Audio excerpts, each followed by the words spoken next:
Hello, I'm Dr. Ron Eglin, and this is part 4 and the final part of this series of inheritance, reflection, XML, and databases. So what I've got here on the screen is basically a grid view.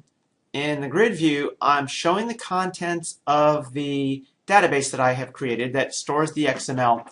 And the database had, if you recall from the previous lectures, this is part 4, the database had an ID, which was an identity. It had the name of the class. That's the name of the class that's actually in the Visual Studio project. Then it had user-defined fields, name and description. And name and description really should be a name of what is the instance of this class. Then the XML data, the actual data of all the properties within that class stored as XML right here. The owner user ID, this is the person who stored it, which is actually, if you notice, the same as the owner user ID I have here. And then the last date on which this was edited. So, and it actually does store the last date in which it's edited. And what I've done here is if I click this edit right here, it goes to the previous screen that I made in the other lectures. But in this case, what it does is it fills in the name, description, content. I changed this to say fill text box. This creates the XML version of this. And then I still have the same save to database here, which I'll actually save it as a new instance to the database. So I could actually now make this, let's say, a little longer, and it's going to read it. It's going to read it from the text box. So you got to be, that's important there. In this case, I say the name is a sample class, and the same stuff. It fills the text box, saves to the database. And now, if I actually go back to that previous pages, select Classes XML. You'll have 3 of them. So it's actually created a third one here, which actually put the contents in there for you. Okay, so that's kind of interesting stuff here, but let's look, let's stop this and let's look at how that was done. Well, the first thing is I had this grid view that I created called Select Classes XML that's on a page called Select Classes XML. Let's look a little bit at that. So the Classes XML really only contains, if you look right here, the Select Classes XML contains a grid view, and that's it. There's one thing about this grid view that's kind of important here, and if you watch my lectures on grid views, you can see how this is done. But I did create a template field with a link button in there, and the link button does use the command argument of the ID. Now that actually eval ID evaluates the ID field from the bound data set that is bound to this. So you kind of have to look a little bit of what's going on here with binding a data set. Well, we can do that. So there's a link button, which is this link button right here, okay, that is going ahead and using the command name and command argument. In this case, the command name is lbselect, that's the name of the link button, and the command argument is eval ID, which evaluates the actual value of the ID in the data set. And we can come over here and actually look at how this works. So what's going on here is on the page load, I create an instance of the sample properties inherited, and then I set the data source of the grid view equal to this select all, and I just pass it the name of the user. Well, what I've done here, if I go to the definition of this, is the select all essentially goes and selects all the creates returns a data set, or sorry, in this case a data table, using the data XML store. So we can go one further and look at that data database XML store, which is where I store the XML. And it's just select star from XML object where owner user ID equals and class equals class. So it's just going to pull whatever class you want it to pull. And I pulled and I actually asked it to get the name. I used the name of the class. And then it creates a SQL connection. It fills in the parameters and returns a data table by just using the data adapter field method to fill up the data table with the contents of that specific query and passes it back. And a grid view can be bound to a data table, and so you're going to get the data table over here in the grid view. That's also covered in a lot of my other lectures, how to do that. Now, once the user clicks that edit button, so I go back over here, I'll scroll down in Select Classes XML. If I scroll down here, I've got an event that's captured in the grid view, which is on row command. And on row command means that something actually happened on that row. In this case, what happens on the row command is that somebody hit a button, and it's because there's a link button, a hyperlink button in there, And what you do here is you say, okay, well, you know what? The command argument, okay, when we look back at this, if we go back over here, the command argument is an evaluation of the ID field from the database. So it comes from the database. So whatever the value of the ID is in this case, you can actually see it because they're in there, 1, 2, 3. That is the command argument that gets passed back to that method. And the command name is lbselect. So it's not really that hard. It may look a little cryptic, but it's not that hard. So first thing I do is I actually create an integer called ID, and I pull the value of the command argument, and then I check to see if the command name was lbselect, and then I do something with it.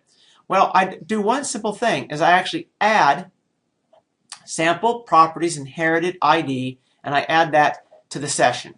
So I have now I've created a session variable called sample properties inherited ID, and I pass the value of the ID, and then I redirect to Classes XML. So I've added some stuff to Classes XML. So let's look at Classes XML. Okay. Now here's the code for Classes XML. In the page load, I then instantiate a sample properties inherited, and I actually check to see if the session variable sample properties inherited ID, okay, that's the ID that I just created in that session, if it's not equal to null.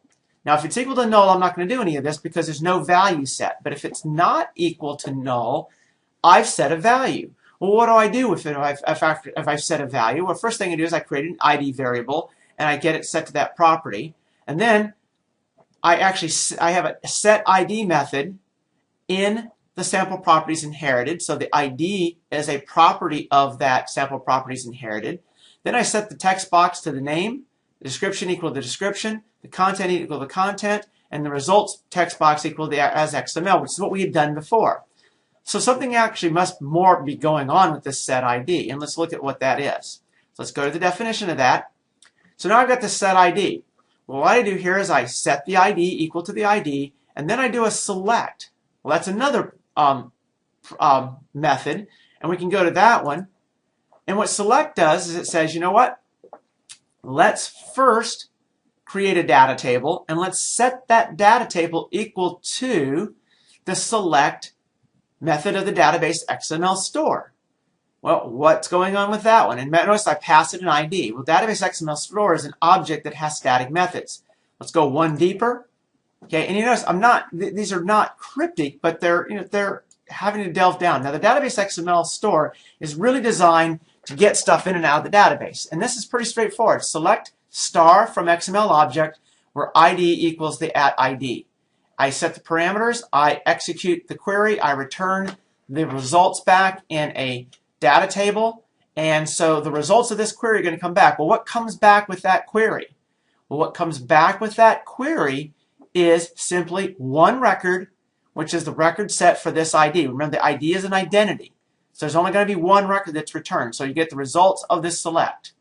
Well, if we go back up to where this was done, that select was taken care of. Now I do one more thing in that select, and I say set properties from XML. And what I'm going to do is I know that I return one column. One row. I first check to see if no rows return, and if no rows return, I'm done. I'm going to return. But if there are rows returned, it's that 0 row that has the data for that one specific object. So I'm going to call set properties from XML, and I want to pass it the value of what's in that cell, okay, in that specific field, in that specific row of the database. Now, if you recall, XML data contains a representation of that data. So here's that XML data that's right there. It contains that. So now when I say set properties from XML, okay, and then I'm going to do one more thing here is after I get done setting the properties from XML, I actually set the ID equal to this ID, because the property of the remember, ID is a property that's saved in the XML also, but it might not have the correct value, and we know this is the value that's correct, the ID that's right here. So set properties from XML, okay, the ID, set the ID equal to that, and if I go to set properties from XML, we've looked at that in a previous lecture. It parses the XML, and it looks through and it sets each individual property of the object and pulls it from the value in the XML. And If there's no property, then it doesn't set it. So I haven't put a tremendous amount of error catching in here, but that's just kind of an add-on now that can make the whole thing work. So what have I actually created now? Well, there's a few things I can do to polish this up, but right now it actually works quite well. And I'll show you some of the ideas. Now I have this ability to bring up a grid view, and I haven't customized it at all. I can customize it so that you can only see specific fields, and I can make these headers a little bit more detailed with what I want. But now you can click Edit, bring up an edit of the content of that property with this here. Now notice here I have saved a database.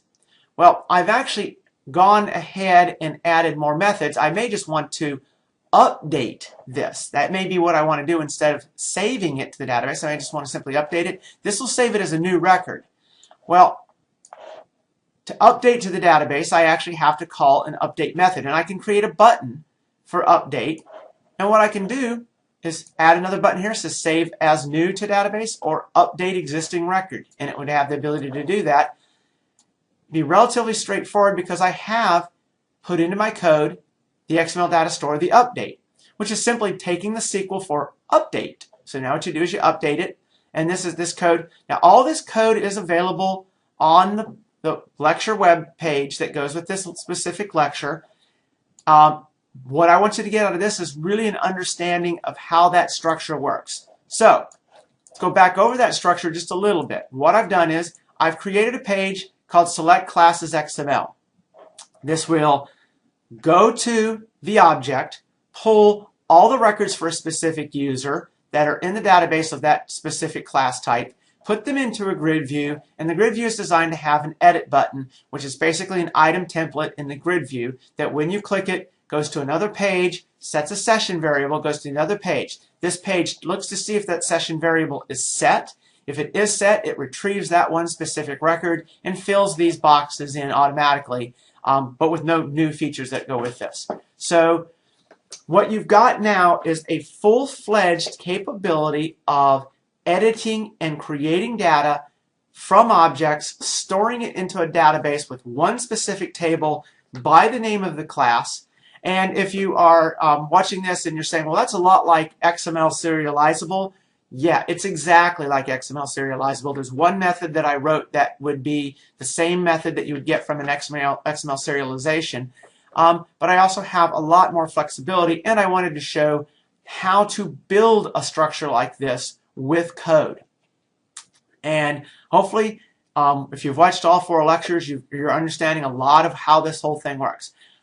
Thank you very much, and good programming. I'm not going to do a 5th lecture. I think I've covered all that's really necessary with this in 4. I'm going to actually, in the 4 lectures, now I'm going to start doing things, building interface elements, using this structure. I will be adding little details to the structure as we go along because I have little features that I'll adding, but you now have a workable, customizable structure for building web page interfaces and storing and retrieving objects. Thank you very much. Good programming.